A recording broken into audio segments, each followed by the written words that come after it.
아미라운지 4년을 기다린 7명이 돌아왔는데요. 그 돌아온 방식이 그야말로 세계를 통째로 멈춰 세웠습니다. 미국 CNN은 이번 방탄소년단의 복귀를 두고 세기의 컴백이라는 표현까지 붙였는데요. 한 그룹의 재결합에 세계 최대 방송사가 이런 수식어를 쓴다는 것 자체가 지금 이들이 어떤 위치에 서 있는지를 그대로 보여주는 장면이었습니다.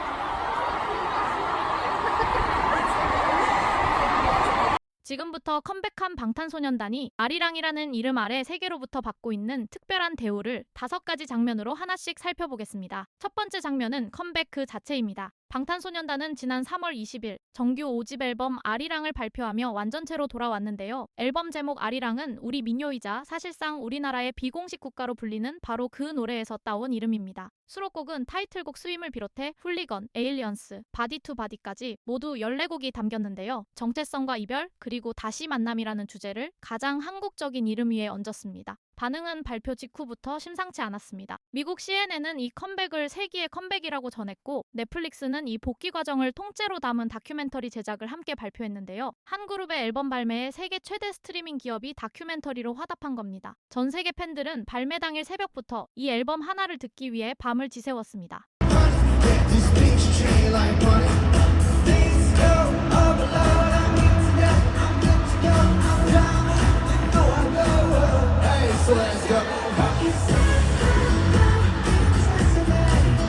한 해외 팬은 SNS에 이렇게 남겼습니다. 4년을 기다렸는데 첫 소절이 나오는 순간 그 4년이 하나도 아깝지 않았다. 또 다른 팬은 이렇게 적었습니다. 아리랑이라는 제목을 보고 울었다. 이건 노래가 아니라 한국이 세계에 보내는 편지다. 컴백 하나에 이 정도의 무게가 실린다는 것을 우리는 이번에 다시 확인할 수 있었는데요. 두 번째 장면은 미국 한복판에서 벌어졌습니다. 방탄소년단은 이번 아리랑 월드 투어에서 미국 뉴욕 인근의 매트라이프 스타디움 무대에 올랐는데요. 이곳은 하룻밤에 8만 2천 명이 넘는 관객을 수용하는 이번 북미 투어 전체에서 가장 큰 공연장입니다. 그런데 방탄소년단은 이 거대한 무대를 하루도 아니고 이틀 연속으로 가득 채웠습니다. 이틀이면 단순 계산으로도 16만 명이 넘는 관객이 이 한 도시에서 방탄소년단 하나를 보기 위해 모였다는 뜻인데요. 미국 현지 매체들은 이 공연을 두고 북미 투어의 정점이라고 전했습니다. 티켓은 예매가 열리자마자 대부분 매진됐고 남은 표는 웃돈이부터 거래됐는데요. 전 세계 팬들은 이 표 한 장을 구하기 위해 밤을 새워 대기열에 줄을 섰습니다.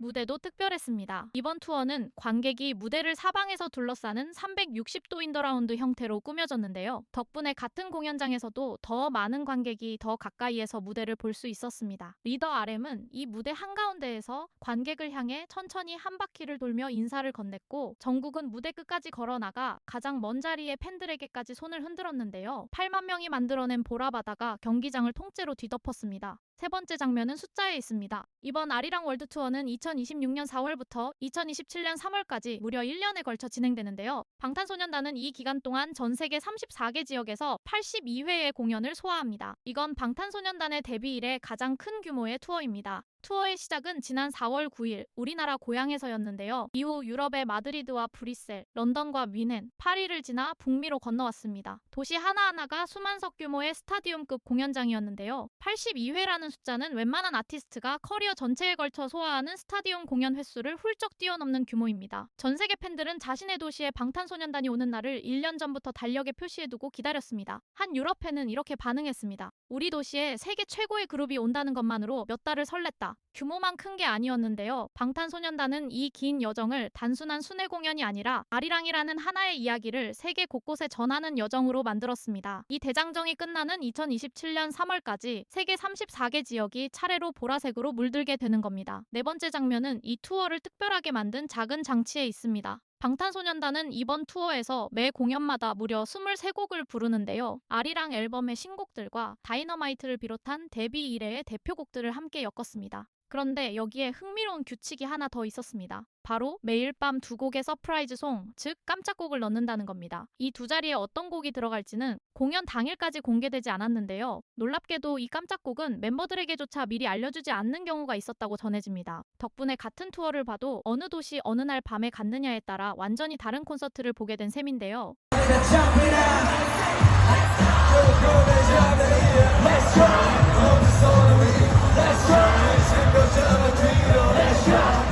팬들은 이렇게 반응했습니다. 오늘 밤 그 곡이 나올 줄이야. 심장이 멎는 줄 알았다. 옆자리 사람이 우는 걸 보고 나도 따라 울었다. 이 노래를 라이브로 듣게 될 줄은 상상도 못했다. 국경을 넘어 내 침대까지 그날 함성이 들려오는 듯했다. 평생 잊지 못할 밤이 되어버렸다. 이렇게 매일 밤을 유일무이한 무대로 만들어내는 방식에 전 세계 팬들은 몇 번이고 같은 투어를 따라다녔습니다.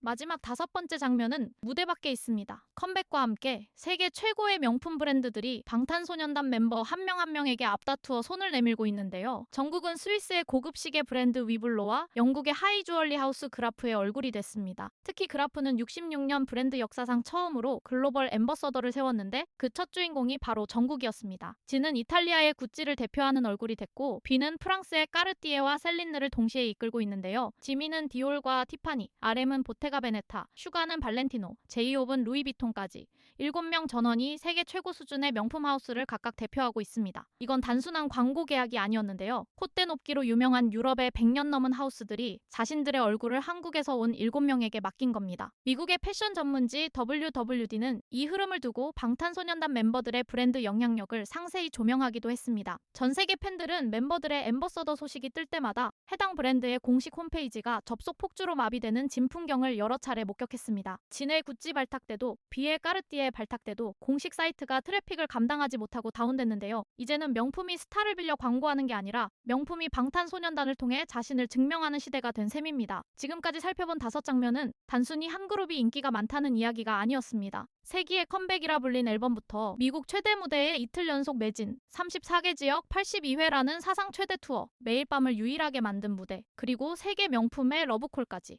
이 모든 장면이 하나의 사실을 가리키고 있었는데요. 전 세계는 지금 컴백한 방탄소년단에게 그 어떤 아티스트에게도 쉽게 내주지 않는 특별한 대우를 하고 있다는 것입니다. 4년의 공백을 지나 돌아온 7명은 돌아오자마자 자신들이 왜 세계의 중심이었는지를 다시 한번 증명해 보였습니다. 여러분은 이 다섯 장면 중 어떤 순간이 가장 뭉클하셨는지 댓글로 남겨주시면 함께 나눠보겠습니다. 지금까지 아미라운지의 라라였습니다. 구독과 좋아요는 큰 힘이 됩니다.